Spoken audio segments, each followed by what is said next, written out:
number of children being separated from their parents. The dossier includes data gathered over the last 15 years and shows the number of looked after children in England is now at the highest it's been since 1985. 1 in 5 referred to local authorities.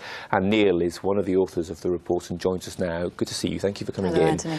This looked at the cases of more than 50 women, yes. All of them with very similar backgrounds and stories. Just tell us a little bit more about what you found out. Well, they were all low-income women. A very high proportion were black and or immigrant women, over 40%. They were women who 71% had suffered from domestic violence.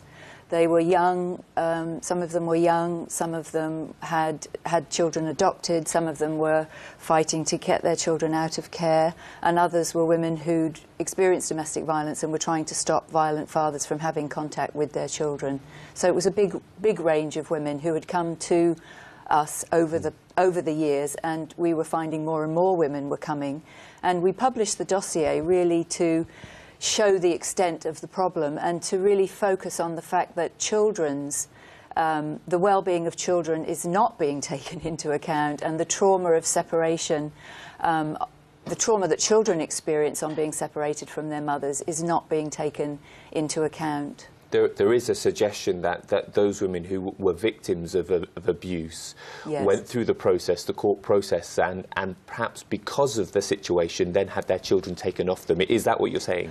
Well, some of them definitely, yes, because the women can be accused of, quote, failing to protect their children from domestic violence. And then when they go to the family court, sometimes the allegations that they've made about the domestic violence are then turned round. The family court judges don't believe them, so they are then accused of in some way causing harm to their children by actually having tried to protect them from the same domestic violence. And some of the women's children had been taken and given to the violent fathers, were living with the violent fathers. And in other cases, the violent fathers were using the family court really as a way of continuing the abuse and the coercive control that they had exerted over the women during their relationships. So certainly concerns there around the family court system. Yes. Let's also talk about this drive towards adoption. It was policy by Tony Blair's government. Yes. It was carried on by David Cameron's government. Yes. The report highly critical of it in terms of how it's worked. Talk us through why you think it's failed.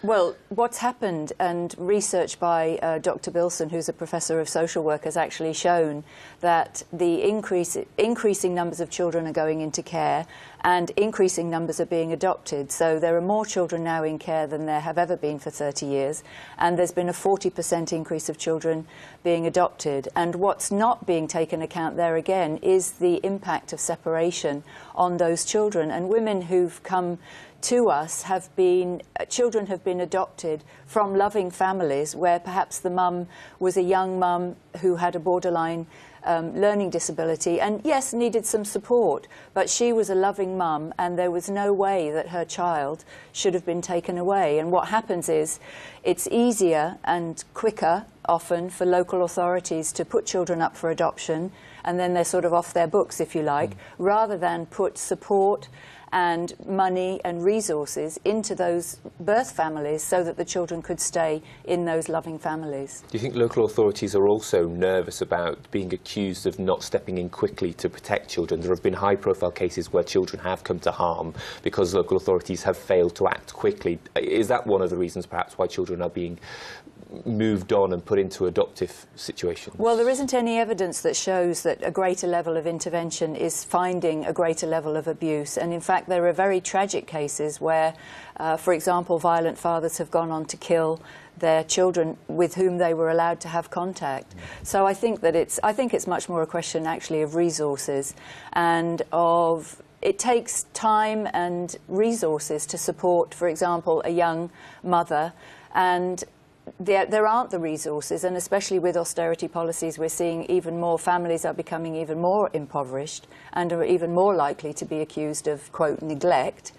And yet the local authorities are often spending maybe £400 a week to support children in foster care. Now, if that £400 a week was going to the mum, chances are very high that that child wouldn't even have ever come to the attention of the authorities in the first place. And we are out of time, but thank you so much for joining us. And people are welcome to come down tonight at Westminster. Yes, they are, to the House of Commons. About 6:30. 6 o'clock. Leave Committee extra room time. 11. Extra time, that's Committee Room 11. People welcome to come down. Leave extra time for security. It takes a while to get inside. That's Neale there from Legal Action for Women.